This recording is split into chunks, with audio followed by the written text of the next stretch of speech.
managing member of Classic Communications, a full-service media and marketing company. And if you would like to bring greater recognition to your business, your organization, or yourself personally, please get in contact with us at 702-845-6129 or visit our website, classiccommunications.net. We are broadcasting to you live from the Gene Woods Racing Experience in fabulous Las Vegas, Nevada, just a stone throw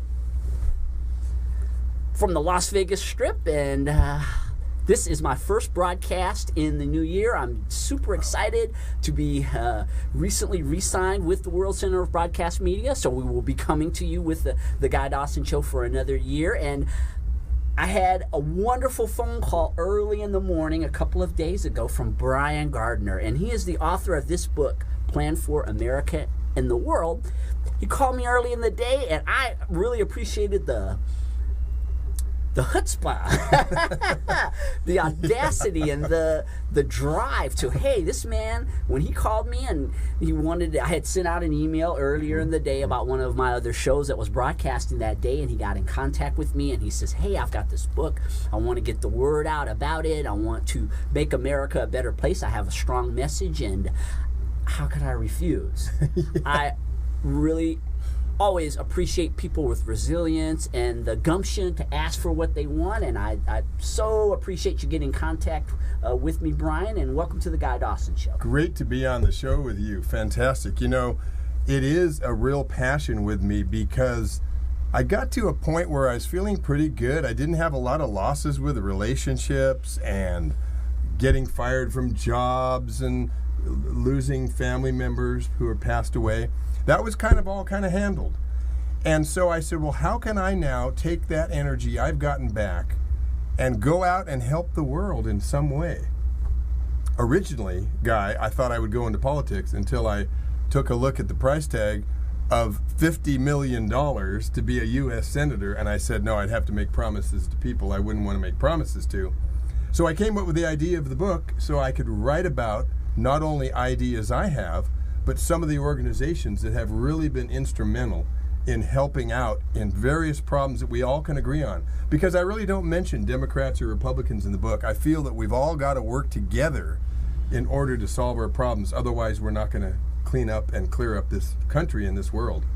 In the current climate that we are experiencing, where there seems to be a lot of divisiveness amongst the people, I think that really is a powerful message, is that even though we may differ in opinions or our thoughts about how our country should run or what's right or what's wrong, you know, the bottom line is that we are all Americans.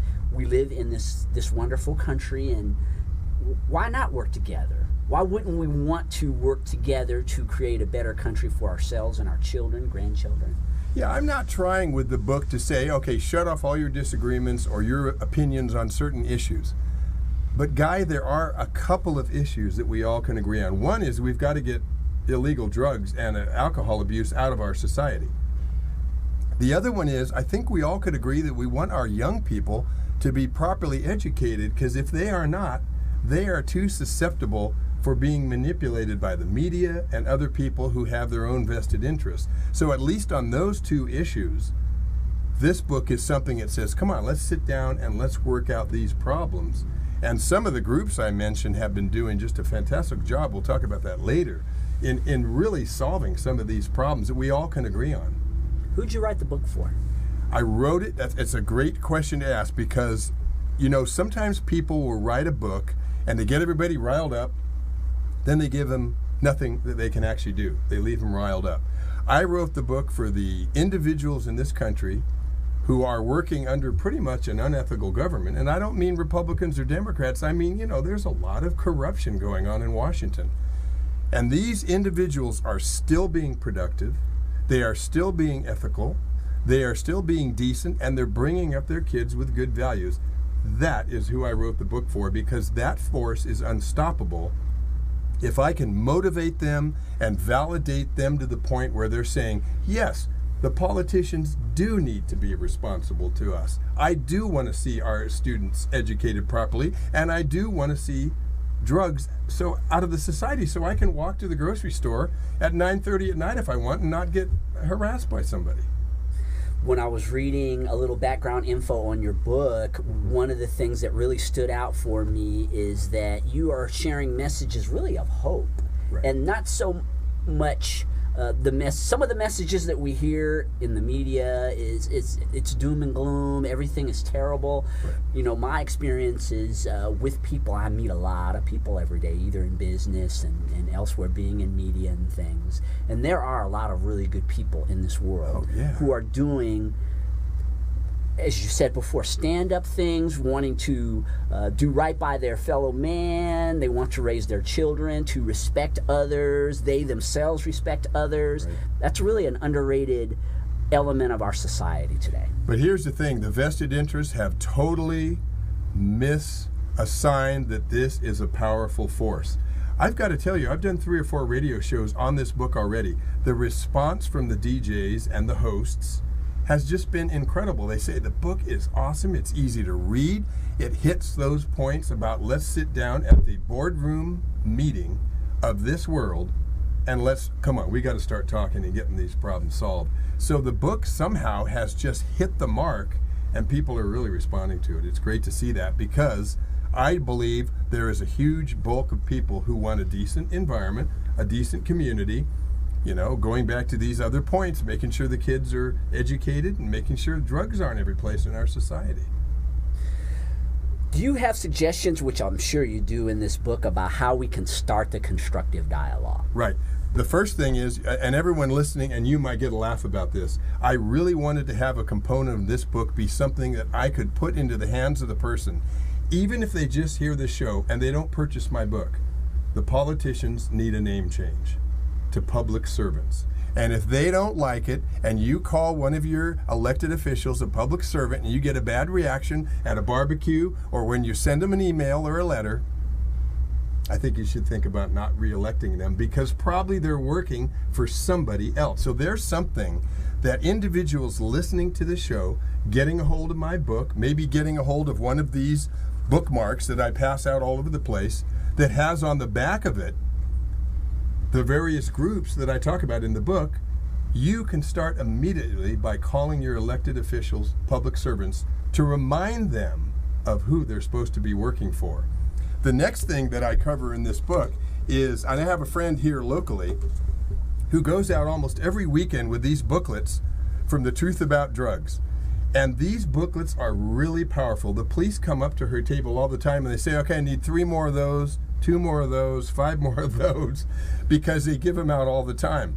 One of them, this green one, has all different kinds of drugs listed in it, from marijuana to inhalants to heroin, alcohol. And the reason these booklets are so hard-hitting and so well received by young people, and I mention them in my book, the Truth About Drugs organization, is that they don't tell kids, hey, don't use drugs, I'm an adult, do what I say. They say, here's what will happen if you use these drugs. And then the kid goes, that's what's going to happen? I ain't using that junk. You know, and so they have individual booklets on the different drugs. They have DVDs, and they have a series of 14 books that this has all of them in it, but then you can get individual books depending on what the young person might be dealing with or wants to pass on to a friend. They have these in Spanish as well as English. They have been distributed all over the world. And the reason I wanted to mention this group in my book is because they are putting out what I believe is the correct ammunition. We've been using the wrong ammunition in the war against drugs. And I don't mean bullets. I'm talking about the education of young people is the way to get them to go, I don't want to mess with that stuff, because it's going to leave long-term health problems for me. When I get to be an adult, have kids, I don't want to have to deal with these problems that these drugs caused for me. So that's one organization, and they have these booklets free. You go to their website, which is contained in the book, or truthaboutdrugs.org, and you can get these booklets sent to you for free, and they're fantastic. The police use them all the time in this community, and that's one organization that is doing some really good work, and that's why I wanted to include them in my book.